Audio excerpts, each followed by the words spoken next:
Welcome, everybody. Welcome, welcome, welcome. Good afternoon. For those who I don't know, or you don't know me, I'm Victoria Robinson, and I have the privilege of directing the American Cultures Center. Whew, take a deep breath.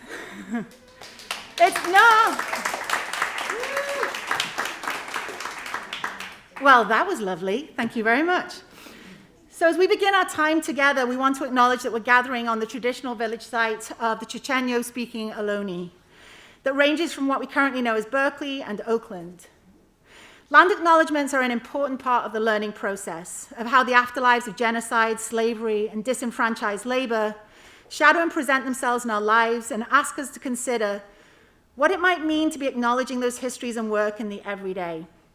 For the AC Center over the past 10 years, we have been so fortunate to learn this from the work of the late Harry Williams, who passed away in July. Harry, tribal elder of the Bishop Piat, water warrior and friend to the AC Center, and his many partners across campus. In his lifetime, Harry was responsible for recovering knowledge of his tribe's traditional irrigation networks and water practices, strengthening the claims for water rights in Owens Valley. That work led him to the Bancroft Library, to the archives, and to working with his friend Pat Steenland in the college writing programs. A beginning that would ultimately lead to the first ever California Tribal Forum at UC Berkeley in 2017. His work as an activist for the health of his people and their homelands left a lasting impact on his community, on water management in the region, and to the community of friends that he so generously gave his time and energy to at UC Berkeley. Our land acknowledgement honors the work that Harry left with us and so generously trusted us to be a partner in. You will also see him in the library exhibit outside. So in honor of Harry. So again, a warm welcome to the 30th birthday of the American Cultures curriculum. How often do we get to celebrate 30? It was a little while ago for me. So this is a birthday party for all of us, for the colleagues and friends that have supported and built this curriculum, and it's so great to see people here today. This also might be the first time that some of us have been together for a long time. So I hope you have fun, reconnecting, catching up, and doing some gossiping. This afternoon is also the first time that the Morrison Library has been open for an in-person event since the pandemic closed our physical doors 18 months ago. Where's Amber Lawrence? Amber, thank you so much, the events coordinator, who worked extremely hard to ensure that we could physically be together in this beautiful space. So just a few more remarks before we begin our time together. The first is, and everybody's doing it, just please keep your masks on while we're in the room together. That's how we have to be in the space. And you'll note on the program that there's going to be cupcakes. Cupcakes will be outside after the speaking portion of the event, so you can just chum away on them outside. So the program is in 3 parts tonight. Firstly, our celebration and reflection of the road that we've traveled over the past 3 decades. Then the presentation of the Teaching Excellence and Student Research Awards, and for the first time, which goes without saying when I say it's inaugural, the inaugural Department Teaching Excellence Award to the Department of Anthropology. And that final mingling piece, COVID-style, cupcakes in single-serve boxes. So again, welcome. We last gathered to celebrate the 25th anniversary of AC, and that truly seems like a lifetime ago. 5 years and so much churn in the world and in the nation. So indeed, it's time to pause and gather ourselves, reflective with some sober analysis of why the AC curriculum, the requirement exists, the job it's been built to do, but also to lift up and celebrate the immense efforts, past and current, that created a national model for the intellectual and political work of lifelong justice making. And I am thrilled that Chancellor Carol Christ is here to provide the opening remarks, which seems especially appropriate as Chancellor Christ was here when the curriculum was in its battle stages. Welcome, Chancellor Christ.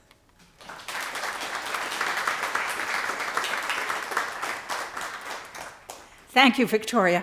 Good afternoon. I'm honored and humbled by this opportunity to offer opening remarks at an event whose significance for our campus and our community cannot be overstated.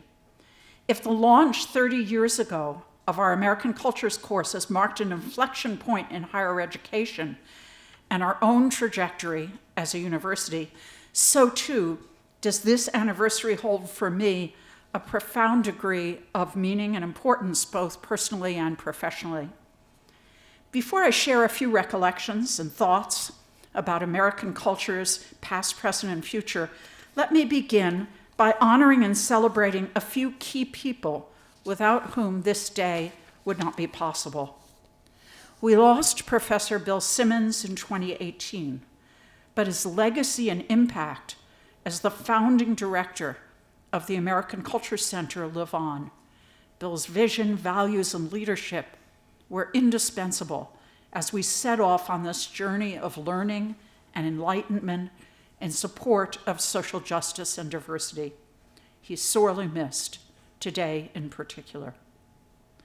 I want to express my respect and appreciation for the skilled and devoted directors who followed in Bill's footsteps, Professors Troy Duster and Mitch Breitweiser and Dr. Victoria Robinson. Our colleagues have more than simply sustained the cause and curriculum. They have advanced and enhanced them. We also owe an enormous debt of gratitude to Ron Choi, who as the first assistant director of the center played an indispensable role in developing the foundational American cultures curriculum and building the essential seminar series for faculty at Berkeley and at community colleges. Ron also donated the funds which have made possible the 30th anniversary library exhibit that opened today in Dill Library. So thank you, Ron. I also wish to thank the members of the anniversary committee for their hard work. Doug Parada, Corliss Lee, Candace Khanna, Brain Powers, Ji-Yu Zhang, Kendall Whitney Vasquez, and Andrew Pham. And finally, I offer on behalf of the campus our respect and gratitude for all of the faculty members, staff, and students who bring so much to this jewel in our curricular crown. I'll never forget the day in 1989 when Berkeley's faculty gathered in Wheeler Auditorium to consider and vote on the establishment of the American Cultures requirement for every undergraduate, the nation's first diversity curriculum. It's still so vivid in my mind, us sitting in Wheeler Auditorium, virtually every seat occupied and standing up to vote. There and then I knew and felt it to be a profound moment in terms of our institutional agency and potential, our ability to make manifest our values in the foundational elements of our curriculum, and to provide a creative, resonant, and impactful way of framing the basic belief that our students could and should learn about cultures other than their own in a comparative context. We were being called, as Bill Simmons said, to accept our responsibility to teach and learn about race, racism, and anti-racism in our institutions, communities, local and transnational lives. As I stood up to vote, I felt like we, the faculty, were rising and acting as a body with unity of purpose and clarity of vision. Now, 30 years later, I marvel at what we achieved, even as I realize and I'm sobered by how much hard work remains at Berkeley and far beyond. We have a long way to go till we reach that day when racial justice is real, when diversity in its every form is celebrated, when every member of our community can feel and experience a true sense of belonging.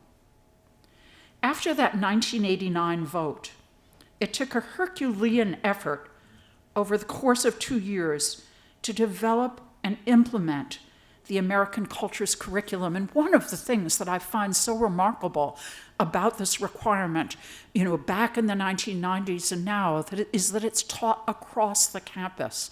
It's all our responsibilities. Through hard work, commitment, and passionate dedication, it retains its unique position as the home of the one course every Berkeley undergraduate must take before graduating. With American Cultures courses offered in some 40 departments across campus, the curriculum is unique in terms of the extent to which it brings together students from across the full spectrum of majors, disciplines, backgrounds, origins, and identities. It's our intellectual insurance policy that guarantees every student will be exposed to theories of change centered in racial justice, will have the opportunity to develop cultural humility, and will be primed to engage in lifelong learning, catalyzed by listening to diverse histories and perspectives. This is pedagogy at its very best and at its most creative. If the American culture's requirement was initially a product of its times, the current ongoing and urgent need for the curriculum's lessons, values, and aspirations is sobering. In 1989, the curriculum's roots drew from the fertile soil of the global anti-apartheid movement and local labor organizing in the Bay Area. So too were we witnessing demographic changes on our campus as we enrolled more students of color and began to respond to the increasingly diverse academic interests of an increasingly diverse student body. As we embraced a growing consciousness of the experiences of the underrepresented and marginalized members of the community, the need for and benefits of a curriculum focused on the teaching and learning of race, racism, and anti-racism became all the more obvious. And now, as the library's excellent narrative of its anniversary so succinctly states, everything is the same and nothing is the same. As our university's demographic diversity atrophied in the years after SP 1 and 2 and then Proposition 209, we've been challenged to create and sustain an environment where all can experience a sense of communal belonging. Though through new initiatives to recruit and enroll many more students of color, we're making progress on the path to becoming an institution that truly reflects the public that it serves. But that's happening in a deeply divided and polarized American political context where vitriolic attacks on the animating ideals of American cultures have become commonplace. In too many quarters, diversity has become the dirtiest of words. Competing for our concern and attention as the pandemic exposed and amplified societal inequities was mounting evidence that systemic racism is far from being a thing of the past in our country. The killing of George Floyd, Breonna Taylor, Ahmaud Arbery dispensed with any notion that our country has made sufficient progress in addressing the toxic legacy of our nation's slaveholding history that, in addition to systemic racism, includes disturbing socioeconomic disparities and absence of justice for all. If we often wish that our courses will be relevant for our students, that's not something we need to worry about when it comes to the American culture's curriculum. These are the issues our students are concerned and conversing about. I hear from them about how the courses continue to be revelatory and essential to their intellectual growth and their ability to be change makers in the world beyond our walls. They will follow the path paved over the course of 30 years by students empowered with the skills and tools of the American culture's curriculum and equipped with the critical thinking necessary to fight for a more just world. If an institution can be said to have a soul, the American culture's curriculum is surely bound up in Berkeley's.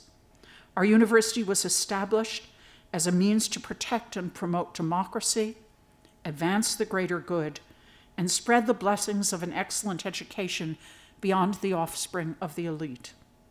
Today, we value and celebrate our identity as an engine of socioeconomic mobility, as a center of resistance to the status quo, as an institution animated by determination to make the world a better place. We prize and take pride in our support for social justice, diversity, equity, and inclusion. Yet we cannot fully and authentically inhabit that institutional identity. We cannot be who we collectively aspire and claim to be if there's not justice for each and every member of our campus community, if our curriculum and our institutional actions fail to embody, model, and exemplify the values we extol and the societal changes we want to see. And the stakes at this moment in time could not be higher, given how essential the public research university is to our country and our world. Now more than ever, humanity needs people who believe in science, in the notion of a greater good, in justice, equity, diversity, inclusiveness, and the truth. What animates us as a university is our belief in and commitment to individual and institutional agency. The notion that through the discovery, development, dissemination, and discussion of knowledge, we can make the world a better place. For these reasons, and so many more, I feel honored and blessed to have had, as a faculty member, the privilege of helping bring American cultures to life. I will, as Chancellor, continue to do all that I can to ensure that the curriculum lives on. Berkeley would not and could not be Berkeley without it. Fiat lux.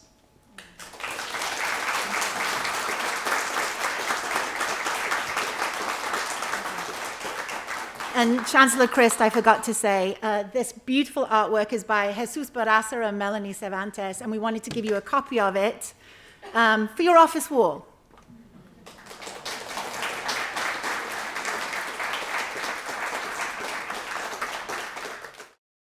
So, the second director of the American Culture Center, Troy Duster. There are many people that are intimately associated with the fight for racial and social justice at UC Berkeley. But Troy Duster, I think we could all agree, stands at the head of the crowd, beckoning and inspiring us all. Troy also happens to have been that second director with the late Bill Simmons. And if I'm not mistaken, Bill's family are with us today. Yay.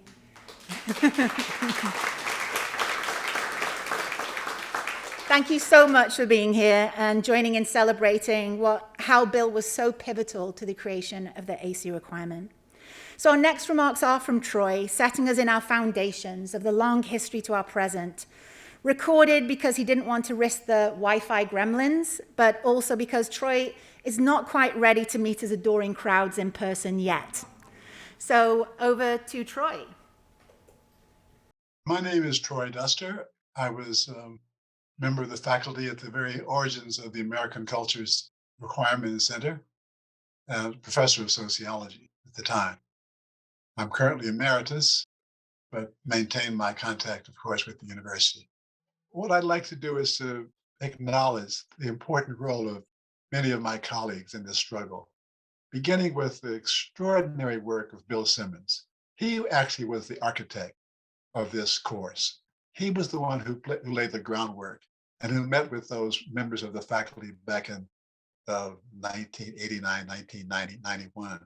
And he became the first director of the American Culture Center. And I credit Bill with the real work, behind the scenes work, which made this a success. And then for many years, there was Ron Choi. Ron Choi played another systemic programmatic role behind the scenes, who oversaw the actual activities of the requirement, who followed closely who was not in various departments teaching these courses, and who played this important role. So to Ron Choi, congratulations and heartfelt thanks for all the work that you've done. On the occasion of the 30th anniversary, it was seeming appropriate for us to step back and provide a kind of social historical framework, a context. What were the social forces at play that shaped the origins of the American Cultures Requirement? And so I want to begin with what was going on in the country. Up until the 1960s, American higher education could be described, without much exaggeration, could be described as almost an apartheid-like situation. And the data back up that assertion, namely, even into the middle 1960s, about 95% of all Black students in the country who were going to four-year colleges and universities, about over 95%, they were enrolled in traditionally Black colleges and universities, mainly in the South. Indeed, free speech movement at Berkeley, only 2% of the students here were African American. That was in the middle 60s. The same was true across the country. In the Ivy League, Princeton, Harvard, Yale, unusual to have anything more than 1.5 or 2.5 members of the student body who were African American. Same in the Big Ten, Michigan, Illinois, Northwestern, Ohio. Unusual to have anything more than 2-3% of the students who were Black. So all that would change dramatically with the assassination of Martin Luther King in 1968. America was seeing extraordinary turmoil, especially in the urban areas. Many cities saw demonstrations which turned into insurgencies, rebellion, riot, you name it, what you want to call it. But cities were actually burning. I mean, Detroit, good part of the city was burned. Newark, Chicago, over the whole issue of the failure of the civil rights movement to bring to fruition some of the objectives of that movement. And this was the beginning of Black power. So the combination of forces at play in the late 60s began to open up universities to the idea that they needed to have a greater representation of African American students. And it happened very quickly. Within the first decade, between 68 and 78, about half of Black students in the country were suddenly enrolled in what had been traditionally all white universities.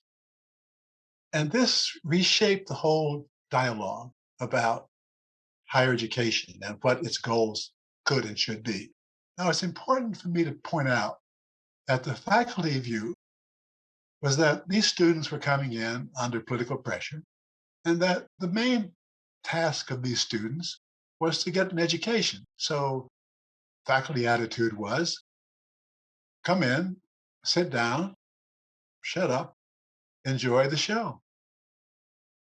At the other extreme, a certain country of the Black students coming out of the Black Power movement took the opposite view. They figured, look, the curriculum does not reflect or display their histories, their literature, their economic conditions. The curriculum is completely, as far as the Black students were concerned, without any representation of their existence. The faculty was taken aback by this. Namely, think of who the faculty regard themselves as. They were the carriers of a canon. The canon is the body of knowledge of a discipline where there's an agreement among scholars that you must teach this particular version in order to be hired and to be promoted. You read and you write books and articles, and that's your expertise. So the idea that these insurgent students would come in and say, we want a change, the faculty was unalterably opposed. So when it came to the fall of 68, there was a kind of need, an urgency many of the Black students felt to display their commitment to this emerging Black consciousness across the country. And Black studies programs actually began to be formed, and very quickly Asian American students joined in this idea, as did Latino students, and they formed an ethnic studies department, which the university did agree to.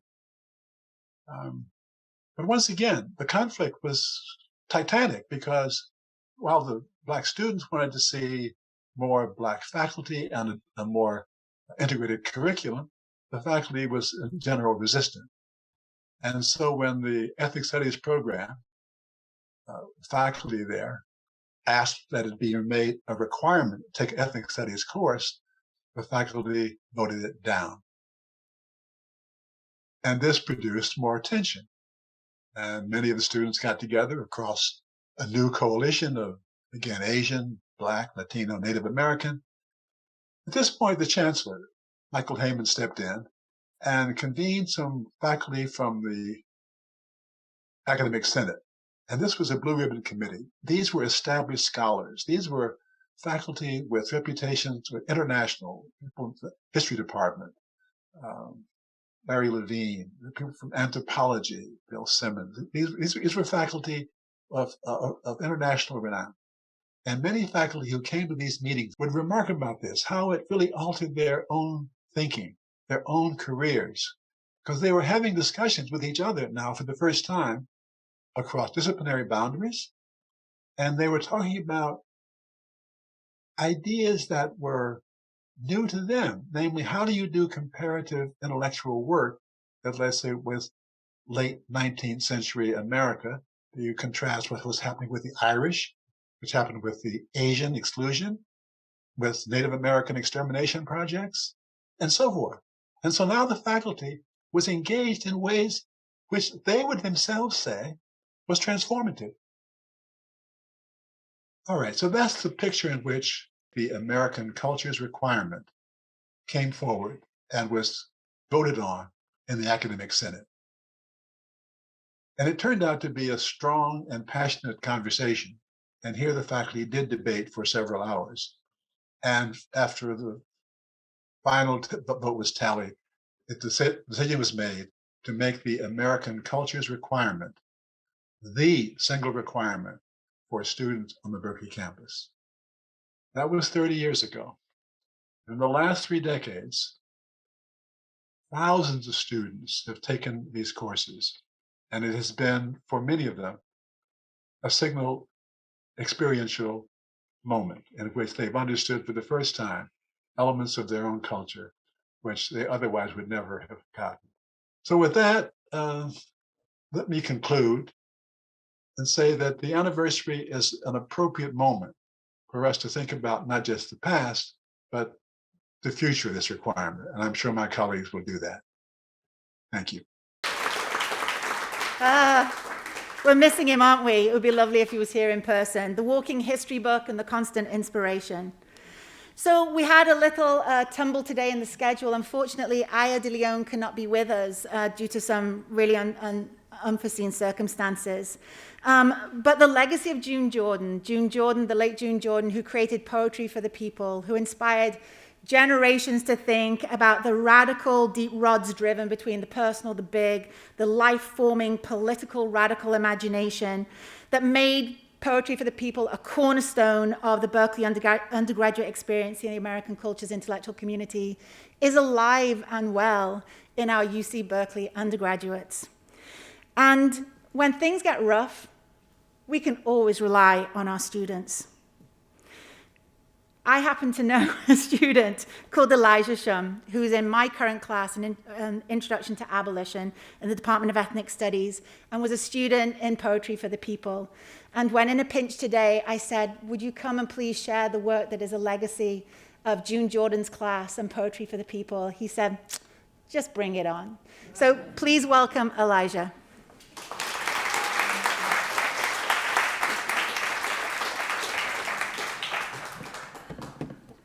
Hi everyone. I'm a bit nervous. So, chumrip suwa suk sabai te bang paon teng ak khnia. I'm Elijah Chhum. I'm a transfer, reentry, and first-generation student majoring in ethnic studies. Here at UC Berkeley, and I'm a child of Khmer and Cambodian genocide survivors. And really, truly, it is a miracle that I'm even here standing in front of you.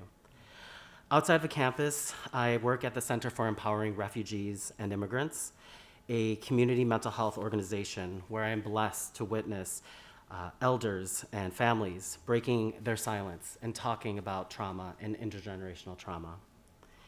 We are finding our voice, and we are sharing our story. I'm so honored and humbled to be with you today, and thank you, Dr. Robinson, for inviting me to speak today.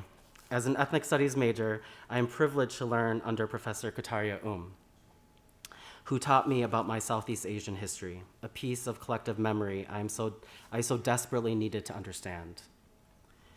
I'm taking an ethnic studies course on abolition with Dr. Robinson because I need to learn the frameworks that bring change to dismantle the carceral system and to build solidarity across the racial divide.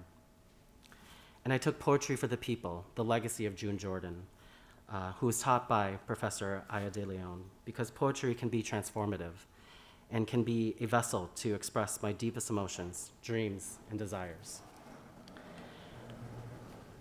Through my time at UC Berkeley and through the fight for abolition, I am reminded that we need hope, we need joy, and we need to remember the matriarch of our lives, our earth.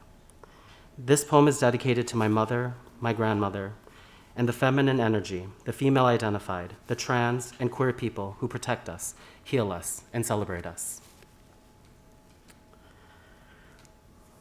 So now for the poem.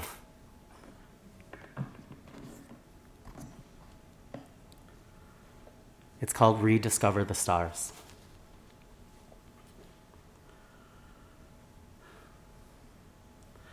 Heart fluttering, breath shallow, my spirit in a trance.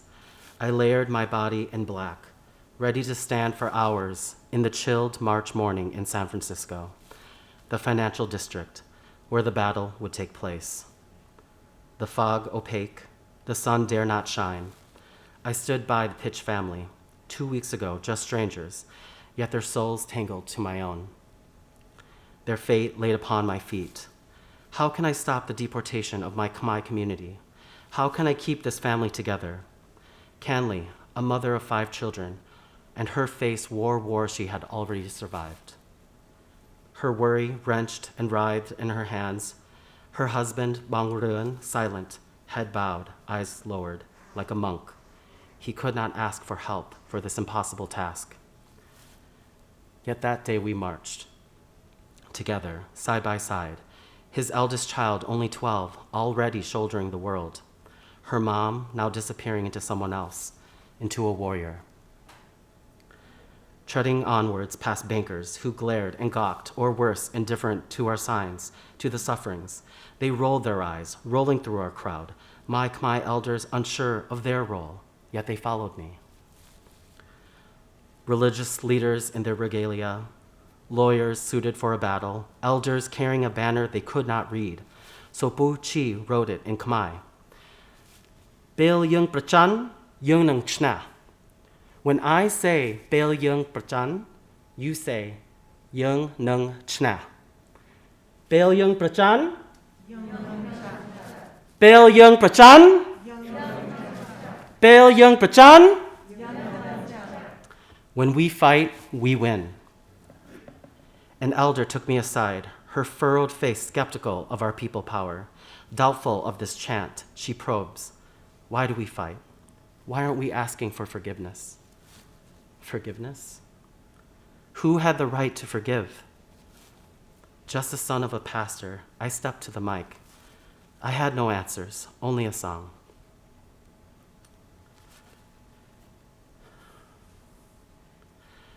God on high, hear my prayer in my need. You have always been there. Miriam Kaba asks, so you're thinking of becoming an abolitionist? When we set about trying to transform society, we must remember that we ourselves will also need to transform. How can this queer Khmer pacifist from the Midwest transform?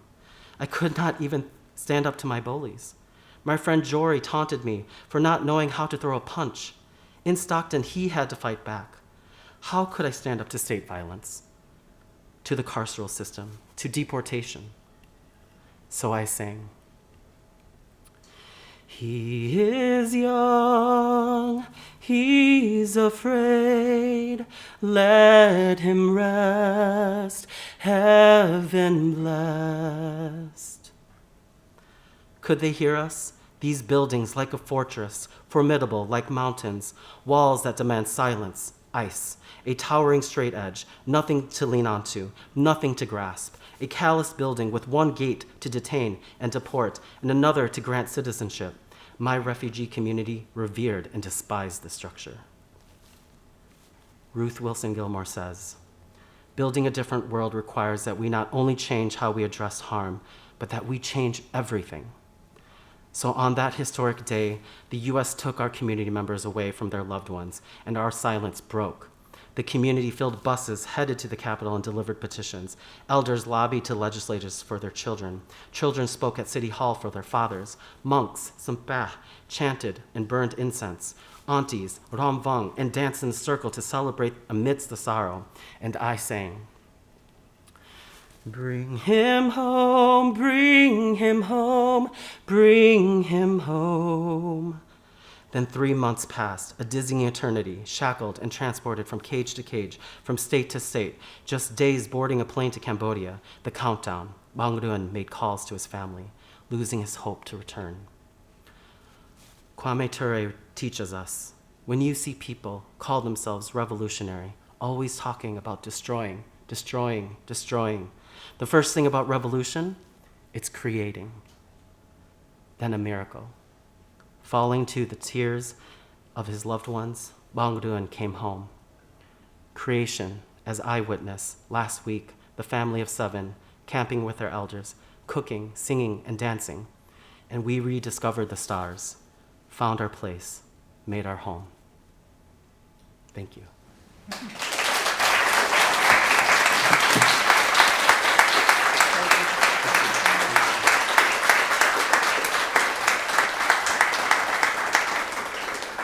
Wow. If June was in the room, she would be, the spine would be tingling like mine is. Thank you so much. Thank you, Elijah.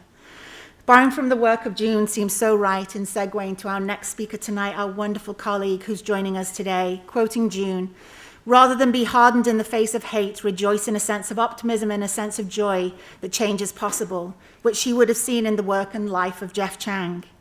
You know when you get those circulars from the San Francisco Academy of Sciences and it says, from the friends of? Well, that feels as if it's the only way to introduce Jeff Chang as the friend of the American Culture Center and UC Berkeley and the curriculum. People in place in time matter a great deal, and Jeff wouldn't probably say this, but as a young undergraduate, Jeff blew butterfly wings across the campus to our time today. He has mattered a great deal to the campus and to our national conversations on race, diversity, culture making, and the role of public education. An economics major as an undergraduate, president of the ASUC 88 to 89 and CalServe, Jeff was collecting his political education from the anti-apartheid South African struggle, the local fields of battle around and on the campus, which of course would ultimately lead to the creation of the AC requirement. The butterfly wings beating from those fights continue to crumble myths and build our imaginations today. Now as a prolific author and so much more, and still a friend of American cultures, please welcome Jeff Chang.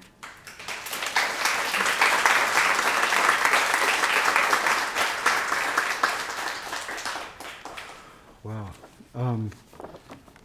May I take off my mask? Is that okay? Yeah, I think you're allowed to. My glasses are fogging up, and I'm getting emotional here. Thank you so much, Dr. Robinson, for the kind invitation and the kind introduction to Professor Troy Duster, to Chancellor Chris, to Ron Choi, to the family of Bill Simmons, to Elijah, and to all of you who are here today, and all of you who may be watching this sometime in the future. I'm just humbled and honored to be here. 30 years, I can't believe that I've survived this long. I can't believe that we've survived this long. But this is about celebrating great beginnings, great ideas, the people who made those great ideas real, and great teachers. So what I want to do is maybe add a little bit of the student perspective to this story here.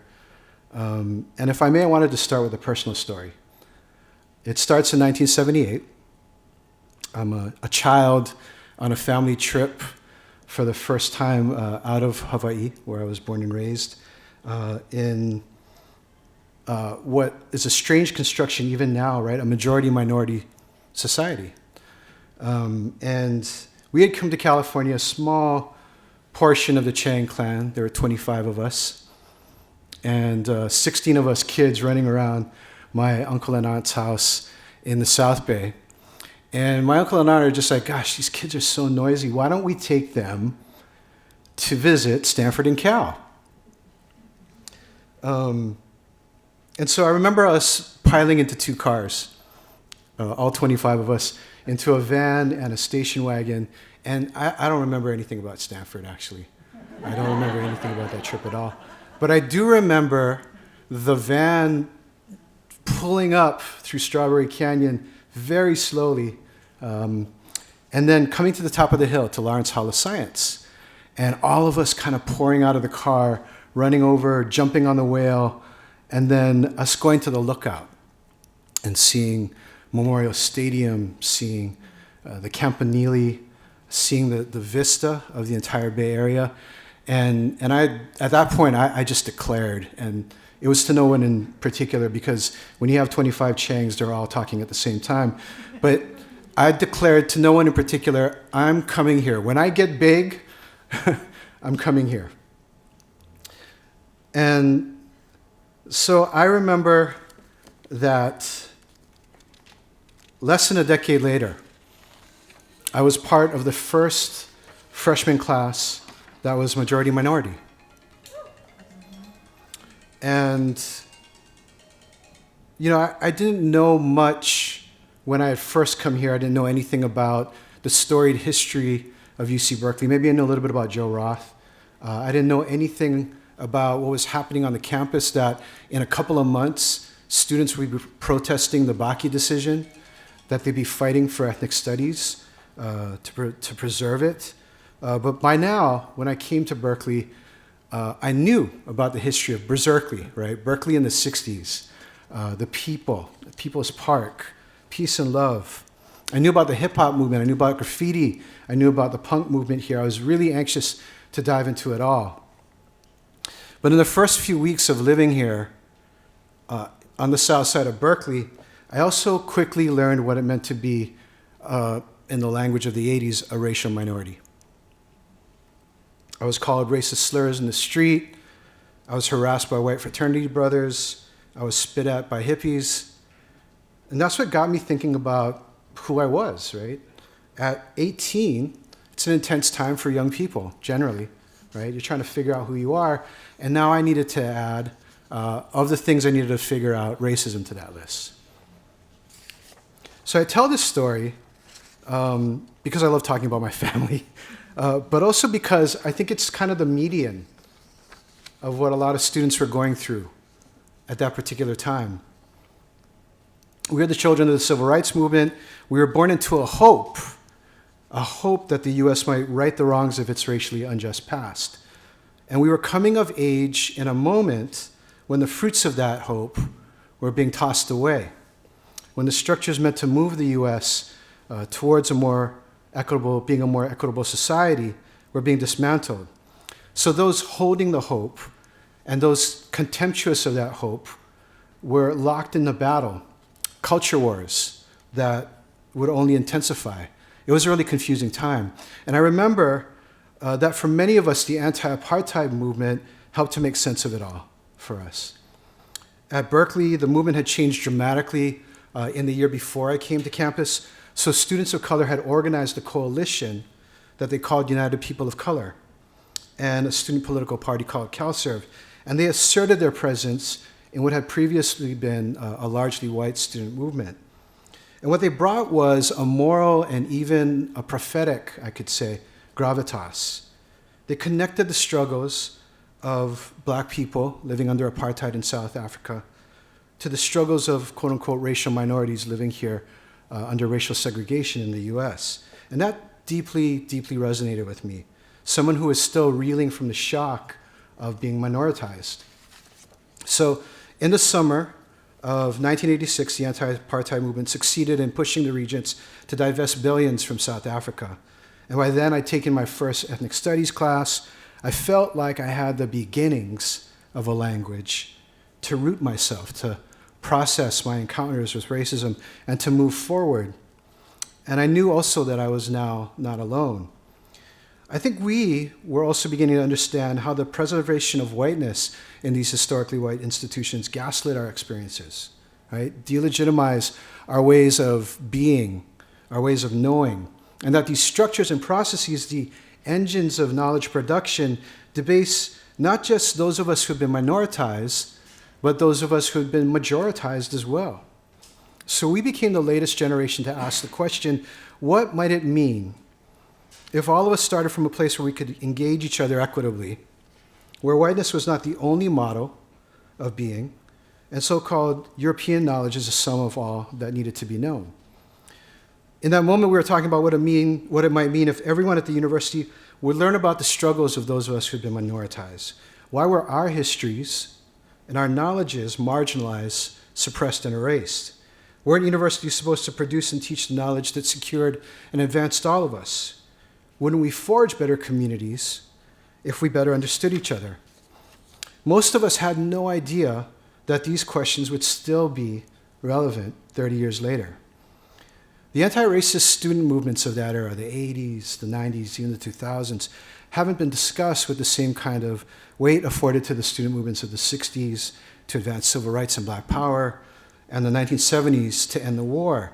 But the role that students played in the push for American cultures is one example of how students of that era were an indispensable bridge from then to now, from Black Power to Black Lives Matter, from the Third World Liberation Front to the intersectional movements of today.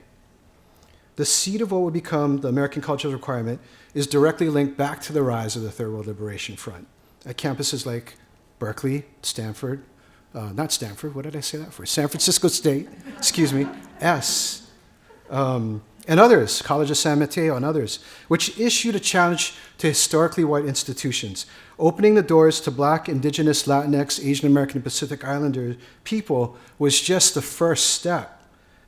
The goal was to establish structures that were responsive to those communities and that unmade institutional racism. It was a transformative vision that pushed us to imagine a society in which we could all be free to shape our destinies. And it joined the critique of University President Clark Kerr's vision of the multiversity as an instrument of national purpose. Kerr argued for new roles for the ivory tower, to produce knowledge for the information society, to grow an industrial research complex that advanced the state, the military, and big business, to service the affluent society. But what if, the TWLF asked, education saw its role as ceasing the reproduction of an unjust and unequal society? How could it open itself to the histories, knowledges, the very presence of these so-called racial minority communities?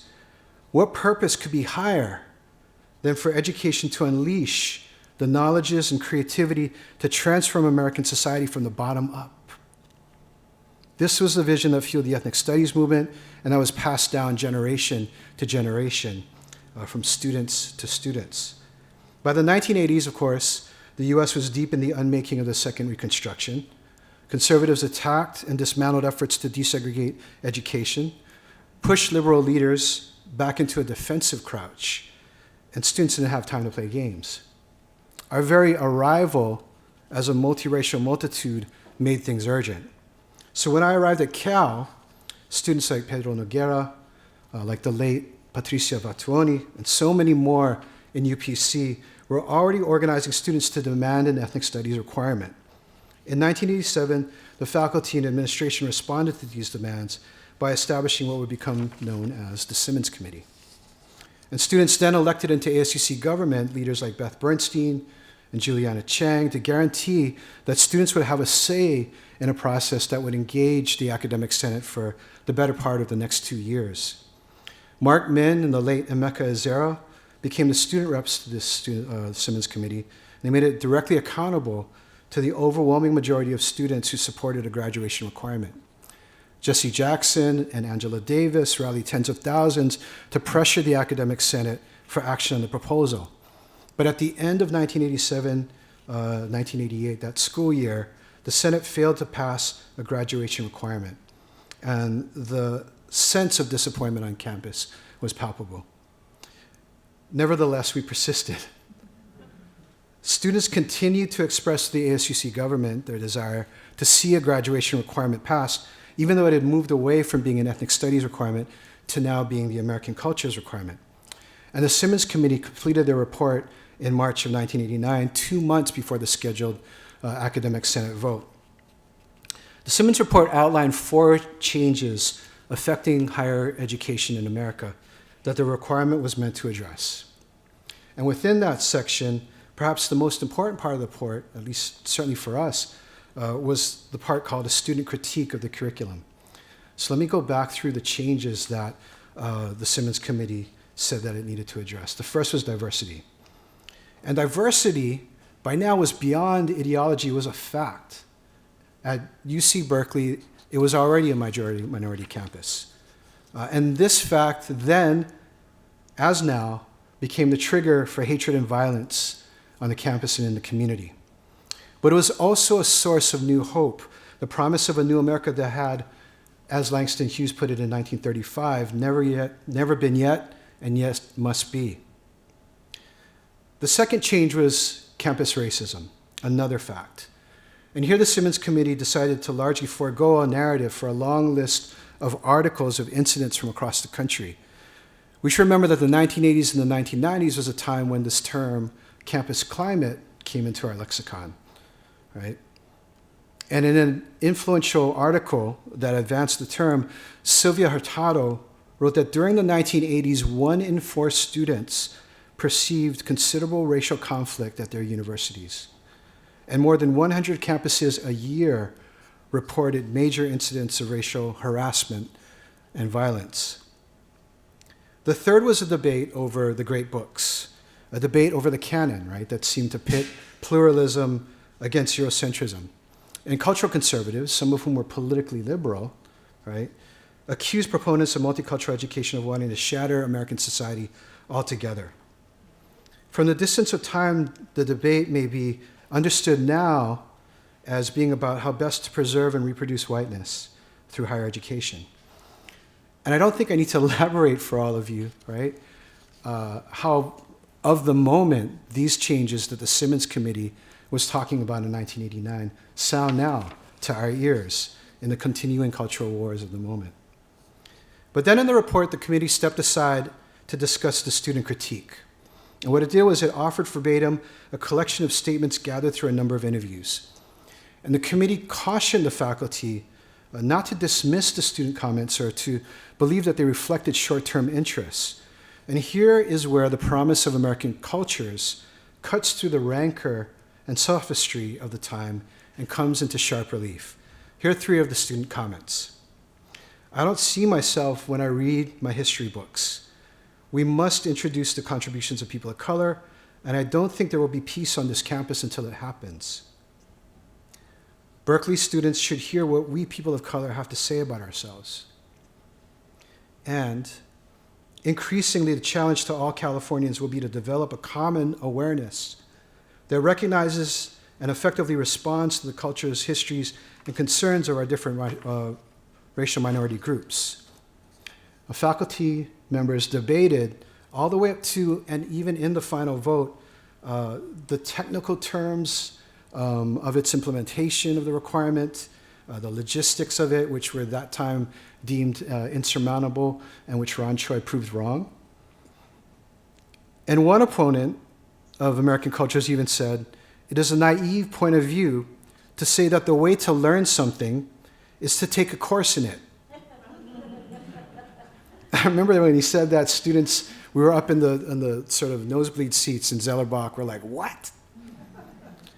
But the students had a clear understanding of the importance and the potential impact of the requirement. First, we knew that it would recognize and lift up excluded and marginalized knowledges. Ron Takaki had taught us what epistemology was all about. Right? He had a phrase that he dropped on us. He said, epistemology is the question of how do you know what you know? And that's a powerful weapon to give an angry 19-year-old of color. And we use it on the faculty all the time, right? We'd be like, how do you know what you know? And we pair that with, what do you not know that you don't know?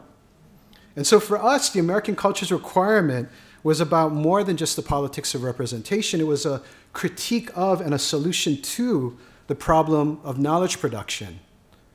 Second, we were articulating a call to belonging. We saw the graduation requirement as a solution to the rise in racial violence on the campuses and in our communities. We understood it was a cultural intervention that really scaled from the personal to the social, from the everyday culture of the classroom and the dorm to the workplace or the community institution. Third, we saw the requirement as an act of racial equity and cultural equity and racial and cultural justice. Here were the children of desegregation arguing to extend desegregation into higher education, even at the campuses and universities where minorities have become the majority.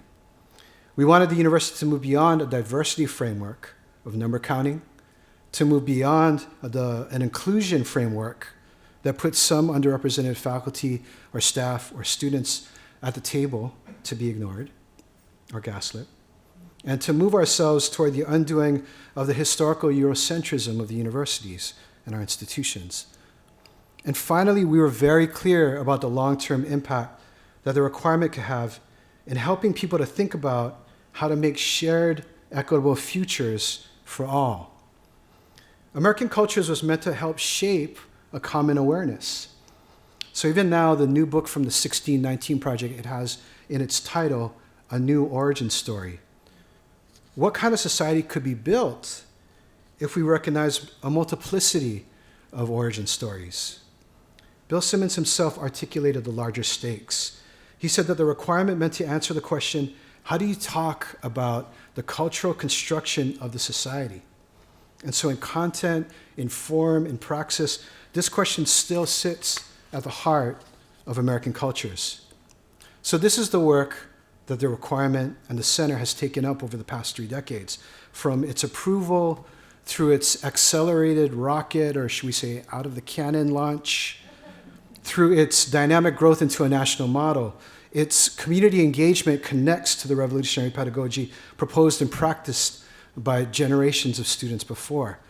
And its comparative approach, which I have to admit we rejected at the time, we thought it was selling out, right, of the original ethnic studies requirement, it's proven over time to be suited for the kind of 21st century questions that trouble our intersectional communities. And American Cultures, of course, has by now transformed the breadth of disciplines well beyond the social science focus that a lot of the students, even some members of the Simmons community, had in mind originally. As Chancellor Chris noted, there's a long way to go, and sustainability is a central question. But we can move forward assured that the foundation is strong. So to close, I want to turn to talking about American cultures in today's moment. As the well-known philosopher Q-Tip said also 30 years ago, "Daddy, don't you know things go in cycles?" The American Cultures Requirement and the Center was launched during a period when police brutality had triggered a reckoning over racial justice. In 1991 and 1992, we talked about 1965, the assassination of Malcolm X, that was followed by the Watts Rebellion. And today we talk about Rodney King and Latasha Harlins as we think about the George Floyd uprisings. We also recognize that times have changed. Ethnic studies is now a statewide requirement for high school students. But the culture wars are at a substantially higher pitch than they were even back then. And the stakes are even higher.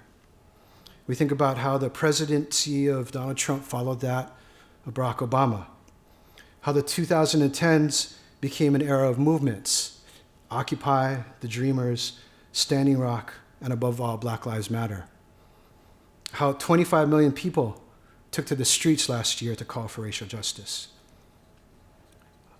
We must also think about how the profound backlash going on now has given us, among many other things, a presidential executive order that banned words like systemic racism, white privilege, and intersectionality from being used in government, a new upswell of book bans and attacks on the phantom menace of critical race theory under the guise of parental rights, a continuing war against migrants and immigrants, and attacks on the voting franchise and on the symbol of democracy itself, the Capitol.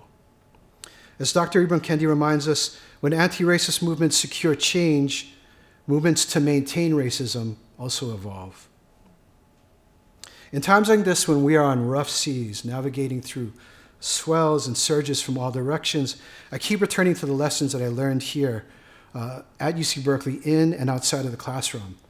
To Ron Takaki's teaching that history and epistemology are worth fighting for because they give us a guide to finding shared ground. To Leon Litwack's commitment to teaching as a way to fight the power. To Lawrence Levine's optimism for the future of polycultural multiracial societies, propelled by the hope of the common people. And the faith that freeing people to understand each other and develop solidarity with one another might produce a flowering of ideas and innovation that we've never seen before. These were teachers, and there were so many more, who believed in education as personal and collective liberation. When American cultures pass, Ron Takaki said, "Today we articulated the Berkeley vision of an educated person." And what was true then is still true now. American culture still maintains that Berkeley vision of an educated person. Every graduate from Berkeley has been given the gift of that light when they step out into that world. And what's learned here serves as a beacon to all who seek that light. And we are the majority. Together we are the majority. Students were right about pushing for the American cultures requirement because they were right about the transformative role that institutions could play in society.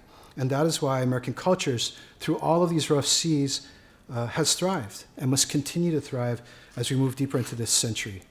So I want to take this final moment just to say thank you to all the directors whose vision through the fog has been clear and who have made this center into a powerful model of responsive and transformative education, to all the faculty whose work continues to deepen and expand in all the way that American cultures themselves evolve, and whose research and teaching lights the way for our shared future, to the staff who made it happen, whose invisible, too often unsung work makes the culture of American cultures so welcoming, and the success of it guaranteed.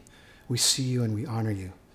To all the administrators who have supported and who continue to support and sustain the mission of American cultures against all odds and all attacks, you know the value of this work, and we need you to continue to defend it and allow it to realize its promise.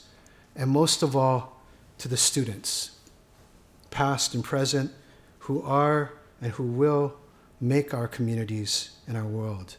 You built a solid foundation for us, and you continue to push us higher.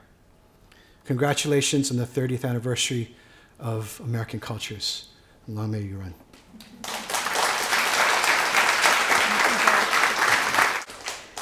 I did say friend, right? Yeah, that was my friend talking then. Thank you so much, Jeff. These are words to live by and to guide us into the next 10 years of the requirement here at Berkeley.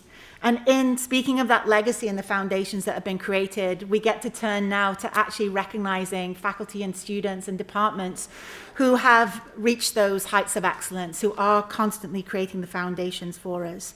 I'd like to invite Vice Provost Oliver O'Reilly to help me with the prizes. Yes, please. Yes. Everyone's in an applauding spirit, so let's stay with that. Great, thank you so much. So I want to first thank the prize committee for their commitment and hard work in selecting our prize recipients. It's a truly, really tough process with amazing submissions and many hours of review and deliberation. And this year I didn't have the free lunch to bribe people with, and they still did it. So thank you again to the Prizes Committee for your generosity. So first to the Excellence in Teaching Awards. The AC curriculum is indeed the sum of its parts, and those parts are each individual, carefully crafted classroom. The faculty members receiving their awards today were universally noted for their passion for their work, intriguing content, powerful equity-based justice-facing assignments, and deep commitment to relationship building. And the Prizes Committee also noted that on many occasions, students seem to have been taken by surprise in their experiences. Perhaps originally joining a class that fitted into their schedule that semester. Monday, Wednesday, Friday, check, free, 10 to 11, I think. Okay, let me get that AC class fitted in. And then doors opened and the temporal winds blew into conversations and connections not made before. Suddenly the classroom, a powerful Monday morning draw. It is with that delightful, mild astonishment that I would like to introduce our first recipient, Jake Kosak, being recognized for Geography 10AC, Worldings, Regions, Peoples and States. As one student shared in nominating Jake, I never knew how much critical analysis of capitalism I would get. I thought that it would all be about maps. Another student shared, it was honestly pretty cool. My major in math, and I've barely taken any humanities classes in my life, but this sure was worth it. Drawing students from across the disciplinary spectrum, and for many, their first experience of a geography classroom, the unifying theme of the class is the contested relations, practices, and processes of making central geographical concepts: empire, space, nature, dispossession. Concepts that often go unexamined and yet are deeply woven into the fabric of our lives. But after taking Geography 10AC, it's an examination that will last a lifetime. Please welcome Jake.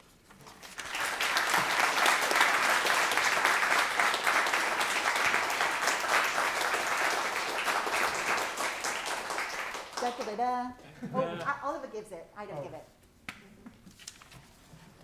Thank you very much. If there's anybody who wants to take a photograph, now's the time. Do you want to say something, Jake? Yeah. Do you want me to hold it for you? Yeah, would you please? Yeah. All right. They gave us a couple minutes to say things here. I want to say a couple things, but even before I start those things, I want to say something about the lecturer strike that's going on and scheduled for tomorrow. The negotiations are going on at this moment. And if there's anything we learned from this last year, anything that's taught us, is about the possibility for teaching excellence. Depends on the conditions in which we teach. The conditions of lecturers to do a vast quantity of teaching on this campus who are not fairly compensated for their labor, are asking for negotiations on good faith. And if any of you had a chance or haven't had a chance, been to those negotiations, it's hard to sit on them and believe that anything what they say about the lack of good faith is anything but profoundly true. I also think that dedicating a teacher, to recognize that dedicating and fostering a teaching excellence in the spirit of this award, then to do that, it must be not just about individual people, but also about changing those conditions for everyone. And that's, I know, a commitment of American cultures is changing the broader campus, but that commitment is partly what's being struggled about over today. As well, I hope in the name of the Good and Excellent Teaching Award that we will all honor the strike, and that I will see many of you on picket lines tomorrow. If the negotiations are still in negotiations when I came into the meeting. A couple things I'd like to say in terms of remarks about some of the things that I learned in the last 2 years of teaching. Prior to these last 2 years, I think my greatest strength would have been the ability to connect with students, and I think like many teachers here at large courses, I could feel the room and I felt they could feel me. Normally together in the process throughout a semester, the long Berkeley semesters, there's many readings, lectures, questions, responses, tests, papers, but there's a collective sentiment that's built that is bigger than the course objectives or than the critical insights that come out of the course. It feels like really some kind of collective noun, a pride, a hive, a murmur, maybe in its most antiquated form, a school. Last year, for the first time forever, I felt a dread in teaching geography online. Moreover, the very thought of it personally make it a very tough year personally, as it has been for many of us, which made the prospects of teaching and performing in front of a camera, mediated by technology, developed by a business software platform, was daunting at best. How to hold the pieces of teaching together, teach a course of students, help students engage, perform a lecture, demonstrate that geography could and can be for the diversity of students, and to thoughtfully and immediately explain the complex geography of racism, patriarchy, and poverty that are at the center of the course. Honestly, by my own standards, and let alone anybody else's, I failed. The week of the first semester, the CZU fires devastated my family farm. I came back the same day to give a lecture in the thick smoke that made the morning seem like nighttime, and without the comportment or polish that I have learned from years of teaching. What the students saw was someone hurt and struggling to be present, struggling to come to terms with what the world had wrought. For the first time, I did not hide, because I could not hide. And in my introduction to geography, became about fire, settler colonialism, histories of industrial forests, climate change, atmosphere, memory, land, and many other topics. It was raw and it was a mess. It was not pretty. But we, the GSIs, amazing GSIs, were able to model a deep critical engagement with the discipline that I love, that demonstrates that placing capitalism, fire, colonialism within the same crucible can afford one a great deal of insights, not just as a scholar, but as someone struggling to make sense of this world. A few weeks later, at BLM teaching, the fire next time, it burned deep in the politics and the breathing and the darkness of many experiences and emotions of my students and GSIs. It was deeply felt. We explored the moment, the politics of the production of space, of urban space, racism and policing. Then again, the run-up to the election, the racist histories, the electoral college system, the toxic masculinity, borders, migration, the grist of AC. And then again, the deep and global disparities of infection rates emerged on maps, graphs, and in students' homes. It was intense. From my office hours, I got to know Zoom more, students better than ever before, about what the students were going through. And as a result of those conversations, I started to share my struggles, what I felt them, and I felt them, and I think they felt me too. To be clear, I would not wish Zoom on any classroom or office hours. What emerged was despite of Zoom, not because of it. But we collectively grappled with political geographies of the world around us. And I was schooled. At once, I was forced into and compelled to become part of a collective. I was schooled because for the first time in my teaching, I was vulnerable to my students, and because I was vulnerable, I saw their vulnerability more directly. This made the purpose of the course clear, the material relevant, both personally, political, for all of us, even if radically differently. Together, we learned that through collective curation, we might find ways to address the shared feelings that without radical and creative thinking, the possibility of any acceptable future seems limited at best. Teaching became less about evaluating performances, less about expert geographic knowledge, less about conducting the collective and the sentiment as I had before, but something as someone along with them, desperately seeking for tools to both understand and forge a different relationship, other possible worlds, other possible geographies at the most difficult of times. I wanted to end this talk with a moment, some nugget of teaching philosophies that a friend recommended for me. And I went back through my notes and things. I've thought about this for a long time. And I was surprised. I looked back, it felt flat. They felt, though I think genuine at the time, they seemed like from another epoch. But I am compelled by some words of Robin Kelly, who's author we teach in my class. And what he has is key words, and he has these words inscribed in his desk drawer, just 3 words, he adds a fourth, but 4 words: love, study, struggle, repeat. It went to teaching philosophy, political strategy for end times, and words to collectively live within. This period, the last 2 years, are just a few of many, but the collective, we, my magnificent students, GSIs, friends, colleagues, we created together this time in a direction, in this direction, a world that I want to help forge and I want to be part of. It is a different meaning of school, and I think it requires a different sort of university. Thank you, American Studies, for this award. Oh, I said American Studies. my haunting past there. I used to teach American Studies. American Culture for this award, for the spaces that you make possible, for making me a better teacher. I'm truly grateful. Thank you so much.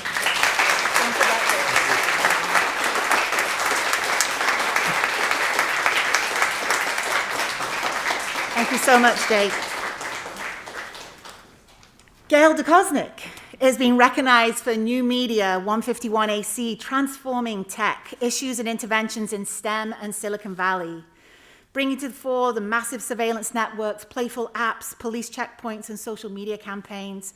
Transforming Tech takes a critical lens to a collection of high-profile issues within an industry of daunting influence, exposing the underpinnings of the power dynamics at play across issues including border enforcement, algorithmic bias, tech worker activism, misinformation, and so much more.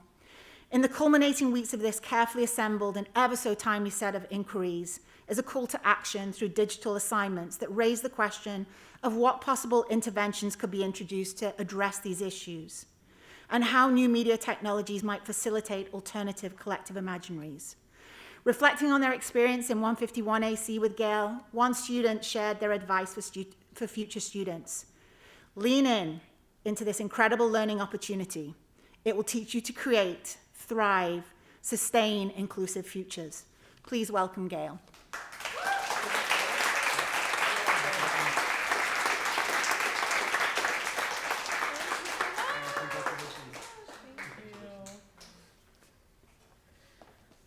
Okay, I have no comments prepared. I will just say that UC Berkeley graduates more Silicon Valley employees than any other institution in the world. When I read that in Business Insider a few years ago, it was the first time that the news actually inspired me to develop curriculum, because as a faculty member at UC Berkeley, we have such an amazing opportunity to influence the future of technology, the very people who will build the internet going forward, who will determine whether AI is racist or anti-racist, who will determine whether women and queer people have a future in helping to build our future tech. We have that opportunity here at Berkeley. And I am so glad that with Victoria's extreme prompting to enroll in the Adobe Fellows program that helped to fund the development of this course, that I was able to take advantage of that opportunity. And I look forward to teaching this course for many years to come. And I hope that one day in some HR meeting at Google or Facebook, one of our alumni stands up and proudly says, "This is wrong, and I know what the right thing to do is." So thank you, American Cultures. Thank you, Gail. Our students are not going to let you not teach that class. And finally, in the Teaching and Excellence Award, Professor San Kwan, being recognized for theater, dance, and performance studies, 52AC, Dance in American Cultures. To receive a prize in the midst of a pandemic with the word lockdown seemingly gluing us to our seats and our computer screens for a course crucibled in the medium of dance and performance studies is truly phenomenal. For indeed, in the midst of frozen lives, students in Sansan's 52AC danced. They studied dance, created dance, connected the meaning-making of dance to the everyday. Chiefly concerned with embodiment and how identity is seen and felt through the body, the dance pedagogies of 52AC have taken on so much greater relevance in the past year, sating the thirst of many for tactile relationships. From understanding the choreography of street protest to analyses of how the AAPI body has recently been the object of harassment and violence. Connections, students attested that they felt deeply respected, seen, and heard in their interests and experiences of the topics inside and outside of the classroom. Or, in one student's words, in thanking Sansan for the class, she stated, "To be in the company of someone right now in this difficult, awful time, who is so knowledgeable, passionate, and respectful. Just plain awesome." Please welcome Sansan.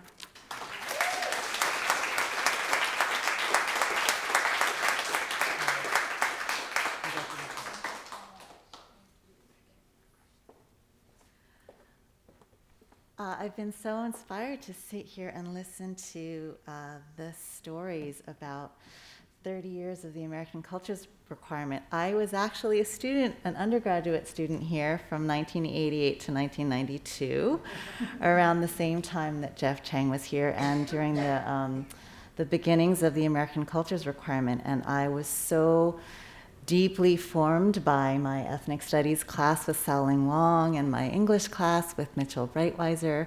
So it feels so apt, and I'm so moved to actually be part of that 30-year journey and now be standing here as an AAC instructor, giving back to the institution that formed me so deeply in terms of my sense of racial identity. And I love teaching this class so much. I just love it. I so believe in the AC requirement and so believe in the importance of being embodied. So thank you. I'm deeply honored. Thanks. Oh, and thanks to my GSIs who do so much work. Thank you. Thanks, Sansan. Okay, now to the inaugural American Culture's Departmental Excellence in Teaching Award, being received by the Department of Anthropology. This year, in the 30th anniversary of AC and its courses offered on the campus, it feels a particularly appropriate moment that the AC Prizes Selection Committee awards for the first time the Departmental Excellence in Teaching Award. In recognition of the sustained and excellent contributions of the Department of Anthropology, in particular in a boom year for the department, courses contributed by Professor Charles Briggs, Dr. Christopher Lohman, Professor Kent Lightfoot, and Professor Rosemary Joyce, all within one semester. Congratulations and many thanks to the Department of Anthropology, whose careful collective consideration of the AC courses in the curriculum and immense individual effort has had a profound effect on the student experience of American cultures. To receive the award, Professor Charles Hirschkin, Department Chair of Anthropology.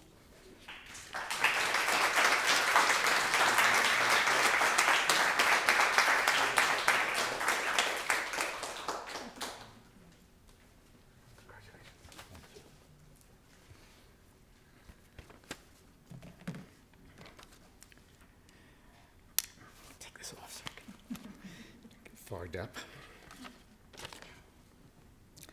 So I want to thank American Cultures, not simply for the honor they have bestowed on my 4 colleagues here, and by reflection on the department as a whole, but also for giving me the possibility to learn about how my colleagues approach the task of teaching. As a teacher myself, the lesson has been humbling. The immense pedagogical insight, dedication, and innovation evident in the AC courses of Kent Lightfoot, Rosemary Joyce, Chris Lohman, and Charles Briggs is exceptional by any standard. In their different ways, these courses combine cutting-edge theoretical work from a range of disciplines with contemporary archaeological and anthropological scholarship, all the while remaining centrally focused on the American experience in all of its heterogeneity and diversity. The way these scholars responded creatively to the difficulties of the COVID semesters went far beyond technological innovation and grading policies to include a range of highly innovative teaching techniques and organizational forms. And in each case, course materials were connected to and illuminated pressing aspects of our contemporary lives. Reading the syllabi crafted by these amazing teachers brought me face to face with what a deep and thoughtful commitment to pedagogy looks like, and the skill and dedication such a commitment requires.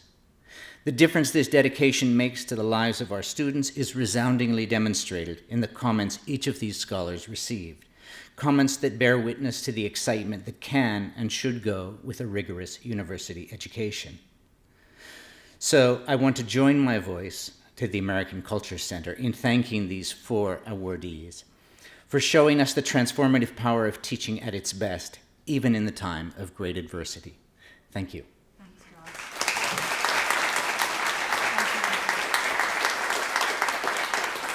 Thanks so much. And now we turn to the Student Prize recipients.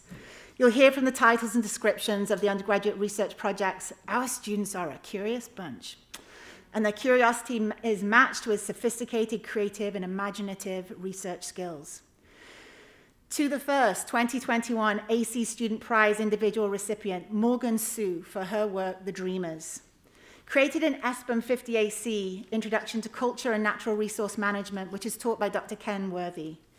Morgan, in her accompanying prize essay, shared, "It was only after 20 full years of my life that I was first taught about a fully fleshed Asian American story, rather than an oversimplified Spark Notes equivalent. I was taught about false promises, adamant hope, mortifying discrimination, and fervent perseverance. In my work, I wanted to highlight this narrative of strength, this adamant cry for equality and consequent foundations laid through both metaphorical and historically significant imagery. The main focus of my painting, The Woman, symbolizes the resistance of Chinese migrants against institutional efforts to erase them from history. Beautiful and powerful work built in the content and context of ESPN 50 AC. Thank you, Morgan. Are you here to collect your award? Yeah. On her behalf.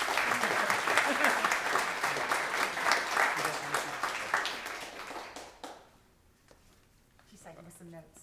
Yeah, I do have some notes. I haven't been in front of a podium in a while. It makes you feel very powerful.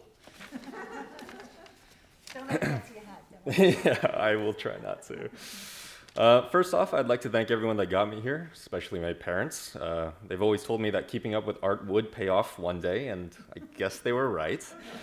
As a kid, it's always really difficult admitting to your parents that they're correct, but they are most of the time, at least to an extent. I'm sure you all have your experiences with that. I'd also like to shout out Kenneth Worthy for making ESPN 50 AC such an enjoyable and fulfilling class. Even now, as I'm taking some of my last classes here at UC Berkeley, ESPN 50 AC remains one of the most emotionally gripping ones that I've taken. And of course, I'd like to thank everyone here for making all of this possible. These past 2 years, or I suppose these past 2 years and a half, have been incredibly difficult for all of us, both mentally, physically, and emotionally. But things like this are great reminders of how potent the human spirit is, particularly in the face of adversity. All right, enough acknowledgements. Let me kick this off by asking a question, a purely rhetorical one. Have you heard of the phrase, "don't yuck my yum"? It's a pretty good one. It's childish sounding, at least in my opinion, but it's pretty good nonetheless. It was one of the first rules I learned here in my freshman year here at the dorms, and it reminded me of one of my most vivid memories of elementary school. I remember bringing in a delicious, very ethnic Asian lunch my mom made me and being told to eat at a different table because of how weird my food was. Kids have no filter. They're brutal. That experience was genuinely mortifying. It made me hate being Asian. In retrospect, something like this really isn't a big deal. But at that age, the lunch table is your entire world, and mine was completely shattered. Luckily, I've since gotten over my lunchbox syndrome, but I'm still very much a castaway of a broader Asian American identity crisis that many first-generation Asian Americans are still ensnared in. Once colonialism runs its course, its tread marks are pretty difficult to erase. Stories like mine aren't uncommon. As a matter of fact, my own experiences with somewhat moderate racism and discrimination could definitely be considered more fortunate than not. In fall of 2019, I enrolled in ESPN 50 AC, a class dedicated to analyzing natural resources and environmentalism through an interdisciplinary lens. It was only after 20 full years of my life that I was first required to think critically about the Asian American story. I was as equally moved as I was frustrated, and in a moment of solace, I recalled my childhood feelings of self-hatred and cultural rejection. The Dreamers, my art piece, is a direct reference to the families of Chinese laborers that migrated to the US under the pretext of aggrandizing riches and bountiful wealth during the 1849 gold rush. One of the excerpts I had in class, Strangers from a Different Shore, recounts the lives of these sojourners as they fled from China, leaving their families behind with the promise of coming back with a first-class ticket to wealth and fame. But the miners that left never returned home. They were instead ensnared as slaves in a hostile, racist, and disparaging landscape. It's an incredibly touching story, and one that's pretty well studied as a canonical example of historical racism. Instead of focusing on the lives of the miners themselves, I wanted to focus on a part of the story that I felt wasn't discussed enough. The story of the lives of the wives that immigrated to California in the pursuit of their husbands, and the waves of legislative and political change that rippled outward because of their efforts. Inspired by that excerpt, I wanted to examine and understand what drove these migrants onward in the face of unimaginable hardship. I wanted to learn more about a community that I estranged myself from over a decade ago. During the gold rush, Chinese migrants fought against the Chinese Exclusion Act by creating paper sons and daughters, false relatives that were made to circumvent the law to illegally immigrate to California. They created communities from odd jobs that white workers wouldn't take. They penned out their own history, written in smoke and ash. No matter how hard the government tried to cross them out of history, Chinese immigrants remained vigilant, fixated on their intangible dreams of success. In 1886, Yik Wo challenged Sheriff Hopkins in the renowned Yik Wo v. Hopkins Supreme Court case, the first case that officially recognized the unequal prejudicial administration of law in violation of the Equal Protection Clause. In an unprecedented victory, Yik Wo v. Hopkins demarcated the legal ends of race-based prejudice in law, subsequently paving the way for other minorities to have more equitable lives in the US. It's not like racism ended there, that's for sure. But it was a start. My hope is that the Dreamers can incite the same emotions I felt during my time in ESPM 50AC, particularly when learning about the poetic strength of Chinese immigrants as they traversed unending hardships in their pursuit for equality. With the recent cases of Asian American hate crimes and xenophobia in full swing, understanding the roles of Asians through a historical lens has become more critical than ever to depicting the broader, more holistic cultural motifs of the American experience. I hope that that passion and, quite frankly, the frustration that I had while making this piece can resonate with you as a reminder to continue fighting the good fight. Thank you.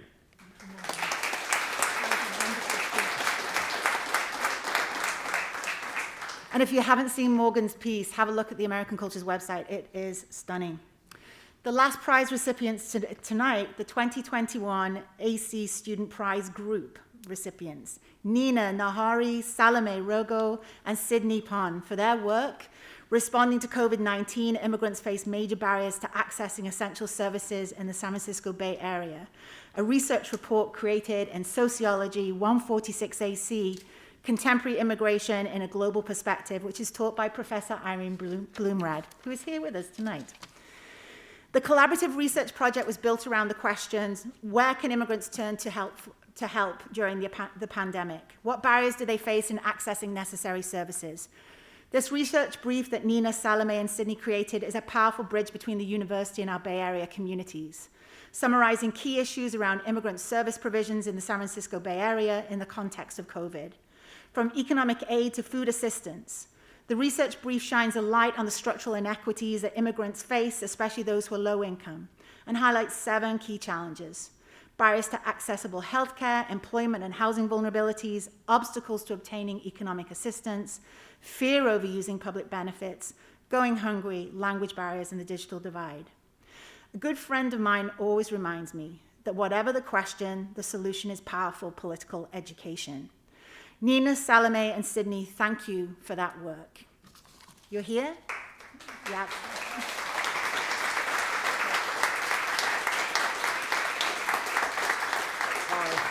Congratulations. Are you Nina? Sydney. Yes. Congrats.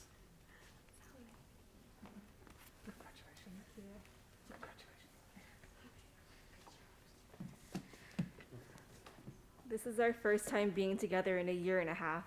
Oh. That's a great thing to do. And to add on to that, we never actually saw each other in person before this, so. So thank you. It is an honor to receive this award from the American Cultures Department, and we are very grateful that our work has been publicized in this way.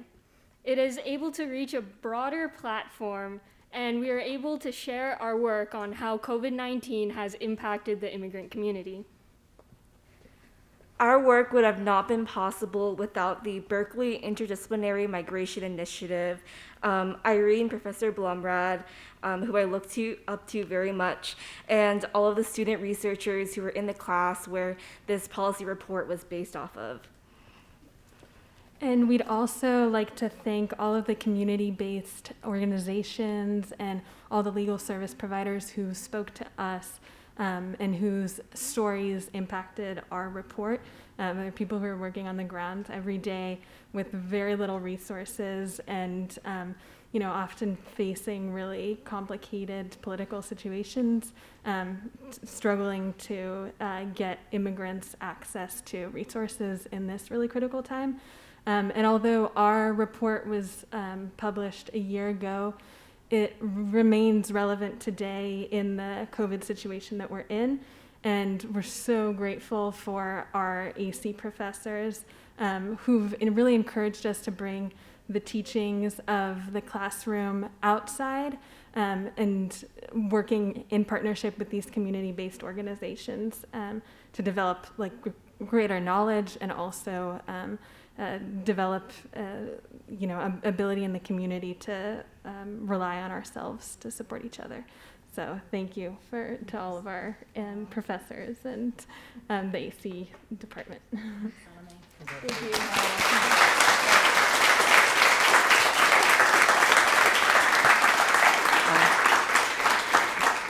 I kept glancing over at Salome because she was in a freshman seminar with me, what was years ago now.